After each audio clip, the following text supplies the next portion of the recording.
नमस्कार साथियों, जैसा कि आप स्क्रीन पे देख पा रहे हैं कि एक बहुत ही बड़ी बुरी खबर है हमारे लिए और आपके लिए, क्योंकि आप देख रहे हैं कि जो लता मंगेशकर यानी कि जो भारतीय कोकिला के नाम से जानी जाती थी, उनका जो क्या है देहांत हो गया है। जी हाँ, ये बहुत ही बड़ी हम सब के लिए यानी कि बॉलीवुड के लिए भी बहुत बड़ी दुख की खबर है। यानी कि लता मंगेशकर जी का जो 6 फरवरी 2022 को लगभग लगभग आधे घंटे पहले ही क्या है डेथ हो गई है।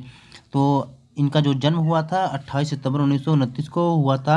लगभग ये 92 साल की थी, यानी काफ़ी लंबे टाइम से ये बीमार चल रही थी। यहाँ पर देख रहे हैं कि भारत की लोकप्रिय और आदरणीय गायिका थी ये। आप सभी जानते हैं कि इनका 6 दशकों का कार्यकाल बहुत ही उपलब्धियों से भरा पड़ा था। हालांकि लता जी ने लगभग 30 से ज़्यादा भाषाओं में भी फिल्मी और गैर फिल्मी गाने भी गाए थे, लेकिन उनकी पहचान जो बनती है भारतीय सिनेमा में एक पार्श्व गायक के रूप में रही थी। और साथ ही अपनी बहन आशा भोसले के साथ भी लता जी का फिल्मी गायन में भी बहुत बड़ा योगदान रहा है। लेकिन अब क्या है, आपको लता जी की आवाज़ों में आपको क्या है गीत सुनने को नहीं मिलेगा। ये दर्शकों के लिए बहुत ही एक बुरी खबर है। सारे दर्शक में क्या मायूसी छाई हुई है, क्योंकि लता जी की आवाज़ में एक जादुई थी। यानी कि भारतीय महाद्वीप यानी उपमहाद्वीप के साथ ही साथ पूरी दुनिया में भी लोग इनके दीवाने थे।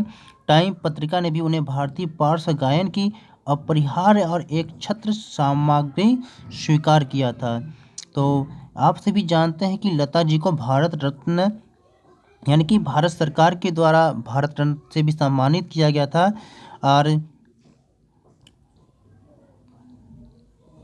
तो इनकी मृत्यु क्या कोविड से जुड़े कॉम्प्लिकेशन से 6 फरवरी 2022 यानी कि आज के ही दिन ब्रीच कैंडी हॉस्पिटल मुंबई में हो गई है। तो ये एक क्या है बहुत ही बड़ी दुख की बात है।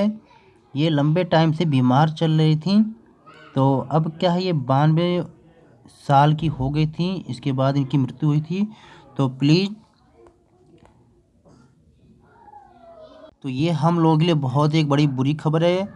चलिए, ये खबर आप तक पहुंचाना बहुत ही ज़रूरी था।